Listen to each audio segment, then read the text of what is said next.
Tonight on Sports Night in Auburn, we discuss Auburn's basketball dominating win over Georgia and recap the swim and dive SEC championships. We've also got coverage from softball, gymnastics, and women's basketball. Keep watching to see what we have in store. Sports Night in Auburn starts right now. Auburn, Alabama, the best atmosphere in all of college sports. He drives, it's lit. Welcome to Sports Night in Auburn. Gone deep to the left. Welcome to Sports Night in Auburn. Sideline going to the Welcome to Sports Night in Auburn. And welcome back to Sports Night in Auburn.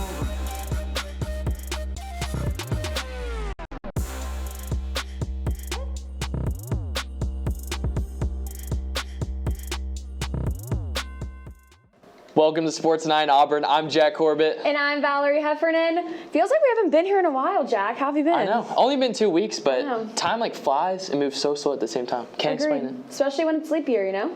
Yeah, one whole day. Maybe that's the difference. I don't know. Definitely is. Yeah. Well, starting tonight off on a high note, we have a recap of Auburn's dominant win over SEC rival Georgia. With coverage from the game, here is reporter Albert Osorio.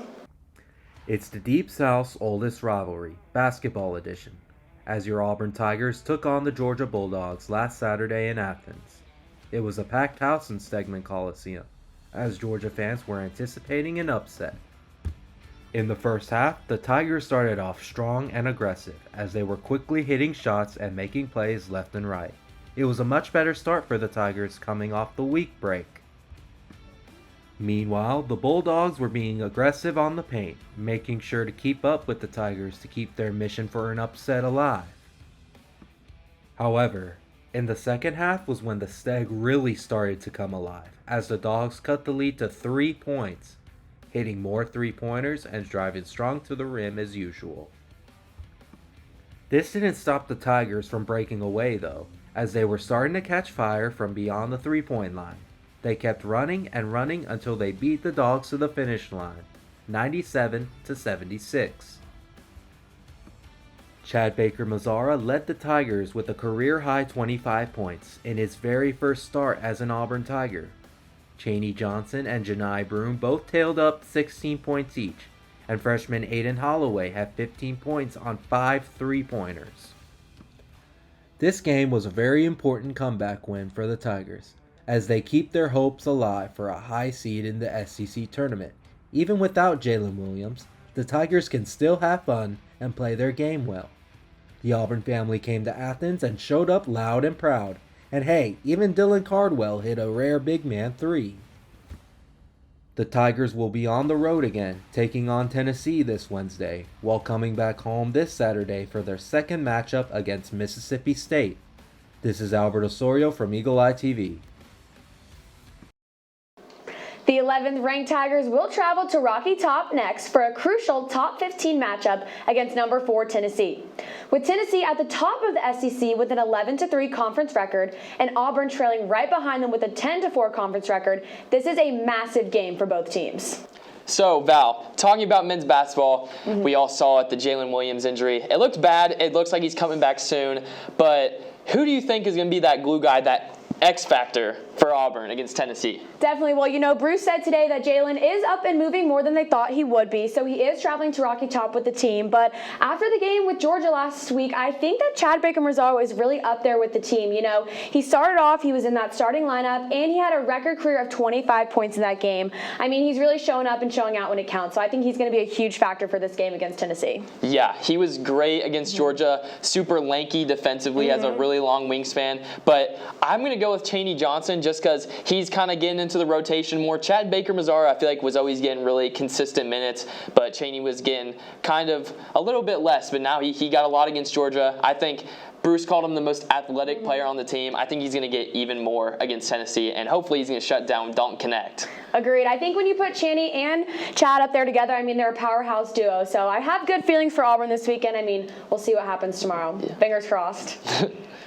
Well, we know Auburn is ranked 11th and Tennessee is ranked 4th, but what does the rest of the top 25 look like? Well, let's take a look.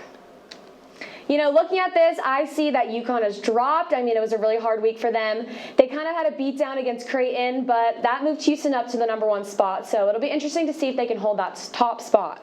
I really like seeing South Florida on here. They're leading the AAC right now, and I've seen a lot of social media posts about how it's almost revived their campus and the student body, and there's more passion around USF right now because of the basketball team, and they're just performing so well. So I really like seeing that, and I think it's kind of crazy that Duke only dropped down 1 because they lost to unranked Wake Forest, and also we don't know how long Philip Housey's going to be out. So if he's injured for a while, I could see them sliding down even more. He's been unbelievable for them this year. Definitely. And going back to that comment about South Florida, not only is it their first time being in this top 25 poll, but it's their first time in program history. So that is a huge accomplishment for them. And like you said, I definitely think it's reviving the school. Yeah. Switching over to women's basketball, the Orange and Blue traveled to Baton Rouge on Thursday looking to upset LSU for the second time this season.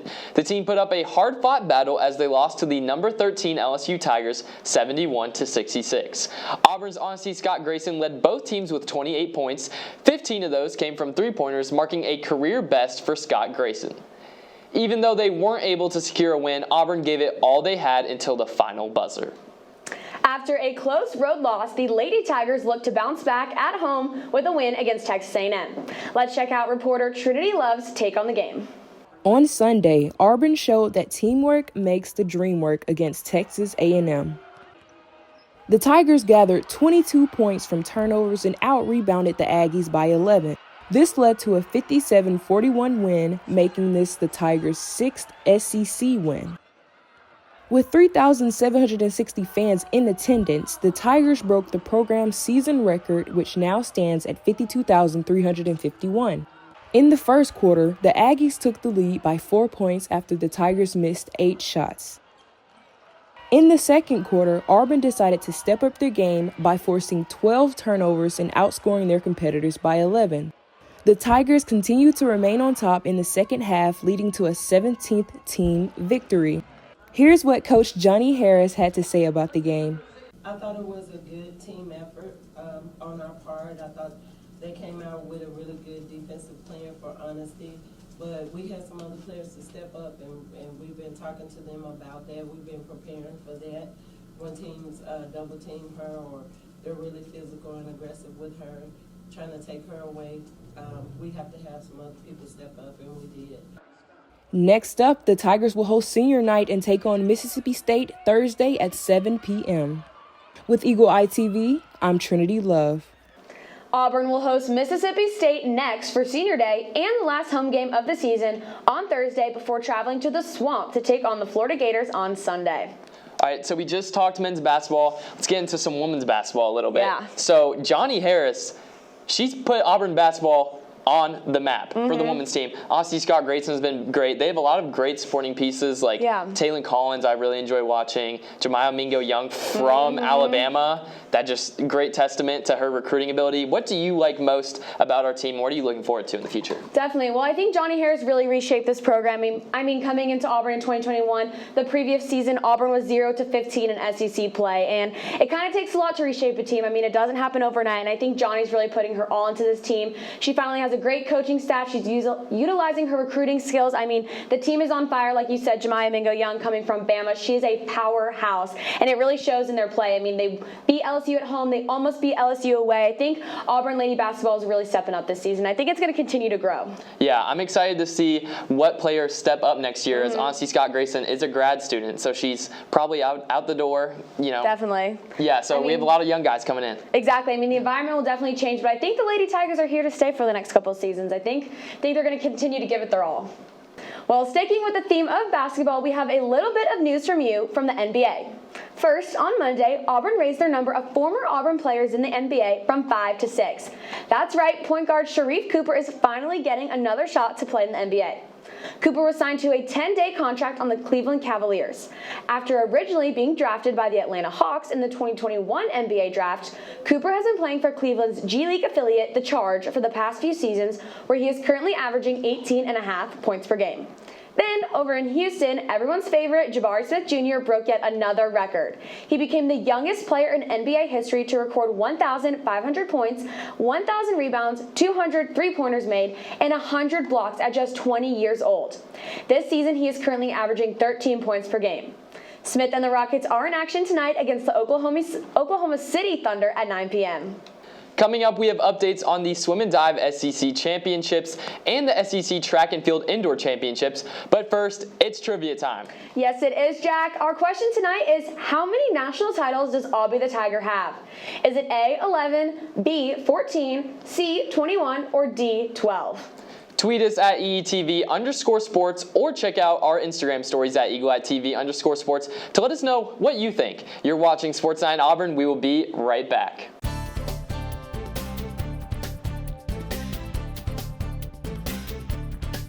Welcome back to Sports Night in Auburn. I'm Valerie Heffernan. And I'm Jack Corbett. If you said the answer was A, 11, then you are correct. Aubrey is an 11-time national champion with his most recent win this year, the first since 2021. You know, I think 11 national championships deserves a statue in front of the Student Center. What do you think? Yeah, I'd agree. But there's only one team here I know of that's won more than 11, and that's Swim and Dive. They won 16 in a row from 1997 to 2012. Crazy, right? I mean, you're right about that. Well, this past week, Auburn hosted the SEC Swim and Dive Championships. The number 15 women's team finished in 4th, and the number 10 men's team finished in 2nd. This was the first time since 2016 that both the men and the women finished in the top 4 at the SEC Championships. Aiden Stoffel earned bronze in the 200 backstroke, along with the 400 medley relay and the 200 free relay. On the women's side, Megan Lee grabbed silver in the 100 fly, and Ashlyn Sullivan took home bronze in diving.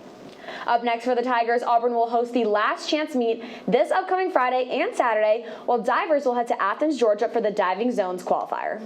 Not only did the swim and dive teams compete for a championship, but Auburn Track and Field did as well. The men's and women's teams competed at the SEC Indoor Championships this past weekend, with the men finishing in 11th and women finishing in 7th. While the Tigers could not pull out a win, many runners shined. Junior Vimbai Masroea broke Auburn's record in the 400-meter dash with 52.16 seconds. She also was the first women's finalist at the SEC Indoor Championships from Auburn since 2012. Freshman Canyon Sola Ajayi won the 60-meter dash with a time of 6.6, becoming the third Auburn Tiger in the last 4 years to take home the gold. And additionally, junior Simone Johnson earned bronze in the women's triple jump. To close out the indoor season, both teams will travel to Boston, Massachusetts for the NCAA Indoor Championships. Senior Ryan Cavanagh of Track and Field also gained an honor when he was selected as the 2024 SEC Men's Indoor Track and Field Scholar Athlete of the Year. This is the third year in a row that Cavanagh has received this honor, making him the first Auburn Track and Field athlete to ever win 3 SEC Scholar Athlete of the Year awards. Swinging over to baseball, the Orange and Blue had a busy week. First, on Tuesday, Auburn took on UAB in a midweek matchup, taking home the win 7-2. The team then traveled to Jacksonville, Florida for the Jacks College Baseball Classic Friday through Sunday. Auburn left Florida with 2 wins and 1 loss. With a rundown of the past week in baseball, here's Eagle Eye's Kegan Miller. If you have yet to take in and smell the beautiful scents of peanuts, freshly cut grass, and pine tar, then ladies and gentlemen, what are you doing? Where have you been? College baseball season is officially underway. And with that, so is Auburn's season. The Tigers have had a hot start to the season. They are 6-1 so far in the young season. Their only loss took place on Sunday during the Jacks Baseball Classic to number 13 Virginia. In that same tournament, however, Auburn did get a win over the then-ranked number 20 Iowa team. The biggest question mark for the Tigers coming into the season was if their pitching will be able to take the steps needed to keep up with their offense. Well, 7 games into the season, new pitching coach Everett Seaford seems to have his squad in a much better position than they were last season. Transfer junior Carson Myers, Auburn's Game 3 starter, leads all starters with a 1.74 ERA. The staff as a whole is allowing opposing teams to hit only .230. The offense, however, seems to have picked up right where they left off last season, averaging over 9.5 runs per game. Wow. Derek Fabian leads the team, hitting .412 with a 1.192 OPS. Bobby Pierce leads them in home runs with 3. Ike Irish seems to have added a little more pop to his repertoire this season, though. Last year, only hit 6 home runs. Already this season, he has 2. After the game against Samford tonight, the Tigers will eye a 3-game set against UConn this weekend at Plainsman Park. Be there. I know I'm super excited that baseball season is finally back underway. How about y'all? That's it for your weekly baseball report. Back to Jack and Val at the desk.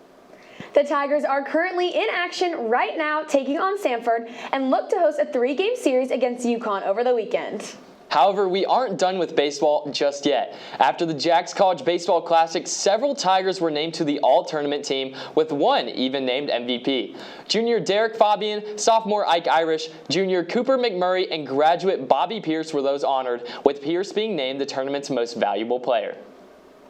Switching to the Lady Tigers, number 24 Auburn softball hosted the Plainsman Invitational, where they competed in 4 matchups. They had 2 against Southeast Missouri State and 2 against Northern Iowa after Longwood withdrew due to unforeseen circumstances. First up on Friday, Auburn took on Southeast Missouri State for the first time, where they completely shut them out, winning 8-0 in just 5 innings. This marked Auburn's first no-hitter of the 2024 season. This win was largely due to senior pitcher Shelby Lowe, who recorded the 400th strikeout of her collegiate career. She was able to strike out 7 of the 11 batters she faced. In addition, before pitching in 2 relief innings, junior Annabelle Widra also contributed to the win with 2 home runs. The Orange and Blue looked next to compete against Northern Iowa on Saturday in their first game of their doubleheader. Here with coverage from the game is Eagle Eye's Cohen Dalzall. 24th ranked Auburn softball hosted the Northern Iowa Panthers last Saturday. UNI got the best of the Tigers, upsetting them 4-2. Pitching wasn't the issue for Auburn, as starting pitcher Maddie Penta struck out 10 batters, while only giving up 1 walk and 1 earned run in the loss. Penta pitched all 7 innings and kept Northern Iowa at bay for most of the game.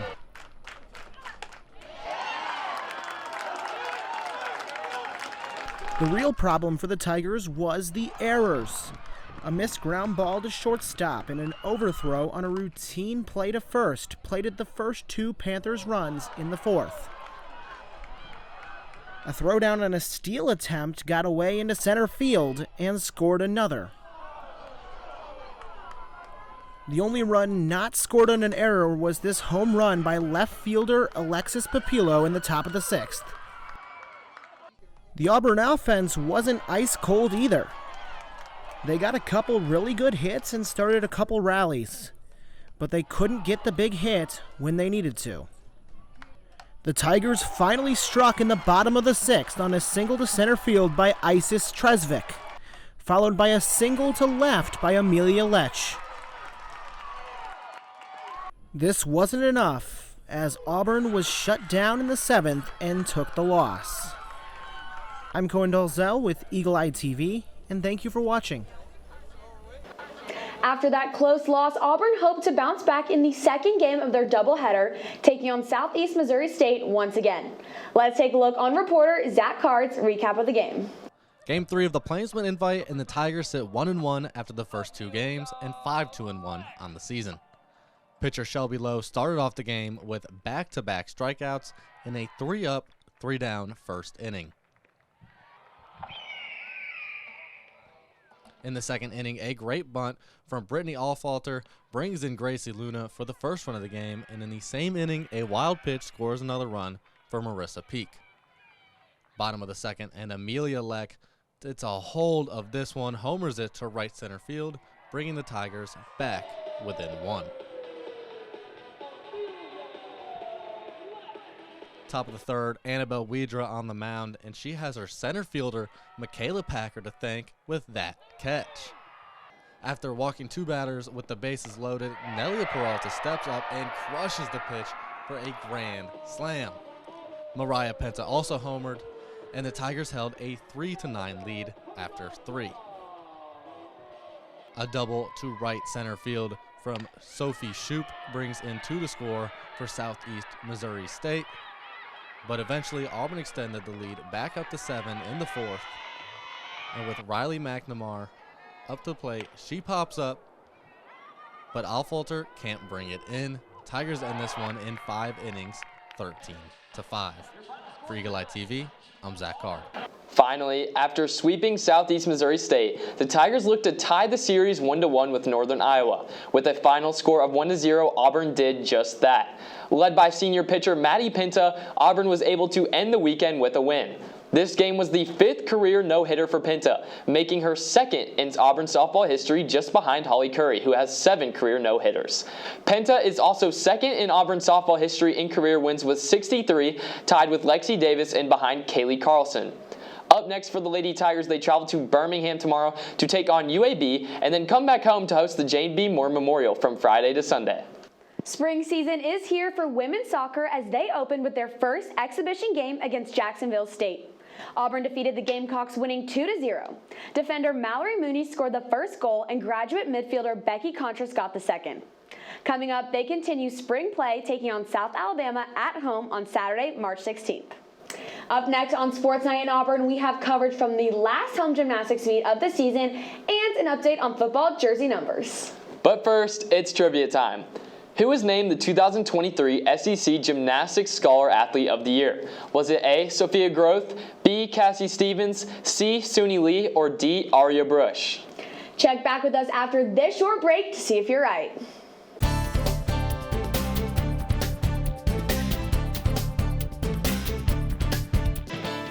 Welcome back to Sports Night in Auburn. I'm Jack Corbett. And I'm Valerie Heffernan. If you guessed the answer B, Cassie Stevens, then you were correct. Stevens was named the 2023 SEC Gymnastics Scholar Athlete of the Year last year after earning a 4.0 average in Information Systems Management. Stevens also has earned recognition for her talents as a member of the 2020 SEC All-Freshman Team, 2021 All-SEC Team, and was named 2023 All-SEC.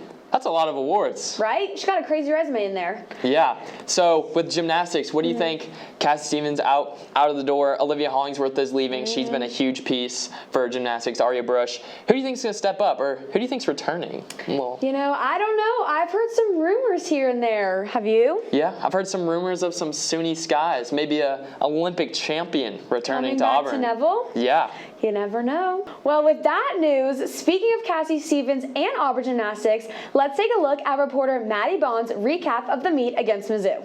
Back in Neville Arena, number 12 Auburn hopes to secure a win for the last home meet of the season for a Tiger showdown against number 13 Missouri.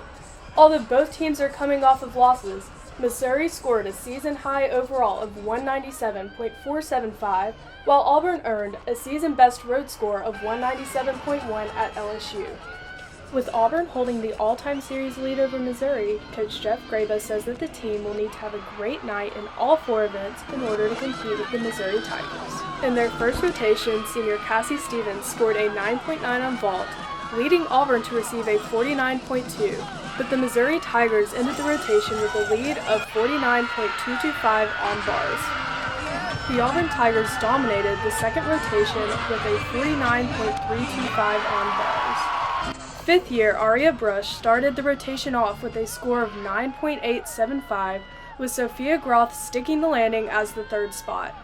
Teammates Sophia Groth and Olivia Greaves both earned a 9.9, pushing the Tigers to a running score of 98.525.